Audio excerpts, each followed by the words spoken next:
ఒక్క హిట్, ఒకే ఒక్క హిట్ కోసం 4 ఏళ్లుగా ఈగర్లీగా వెయిట్ చేస్తున్నాడు మ్యాచ్యూర్ స్టార్ గోపీచంద్. సిటీ మార్ తర్వాత బ్లాక్ బస్టర్ ఎలా ఉంటుందో చూడలేదు. 6 అడుగుల బుల్లెట్ నుంచి రీసెంట్లీ వచ్చిన విశ్వం వరకు వరుసగా 5 డిజాస్టర్లను చూశాడు. దీంతో కాస్త గ్యాప్ తీసుకుని గ్రిప్పింగ్ స్టోరీలపై ఫోకస్ చేశాడు. మొత్తానికి తీసుకున్న గ్యాప్ సక్సెస్ అయినట్లే కనిపిస్తోంది. బ్యాక్ టు బ్యాక్ చిత్రాలతో ఫ్యాన్స్ కు ట్రీట్ ఇచ్చేందుకు రెడీ అవుతున్నాడు గోపి. ఘాజీతో తనలోని టాలెంట్ ప్రూవ్ చేసుకున్న సంకల్ప్ రెడ్డి దర్శకత్వంలో గోపీచంద్ 33 మార్చిలోనే స్టార్ట్ అయింది. ఇందులో సరికొత్త గోపిని చూపించబోతున్నాడట సంకల్ప్ రెడ్డి. పీరియాడిక్ మూవీగా రాబోతోందని తెలుస్తోంది. 7వ శతాబ్దం నాటి సంఘటనల ఆధారంగా రూపొందించబోతున్నాడు సంకల్ప్ రెడ్డి. ఇప్పుడు రీసెంట్లీ కొత్త దర్శకుడు కుమార్ సాయిని వెండితెరకు పరిచయం చేయబోతున్నాడు ఈ 6 అడుగుల బుల్లెట్.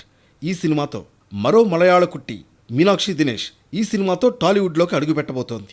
గోపీచంద్ తన నెక్స్ట్ సినిమాల విషయంలో కొత్త దర్శకులకు ఛాన్స్ ఇచ్చాడు, కానీ నిర్మాతలను మాత్రం రిపీట్ చేస్తున్నాడు. సిటీ మార్ తర్వాత శ్రీనివాస సిల్వర్ స్క్రీన్ బ్యానర్లో మూవీని అనౌన్స్ చేశాడు. దీనికే సంకల్ప్ రెడ్డి దర్శకుడు.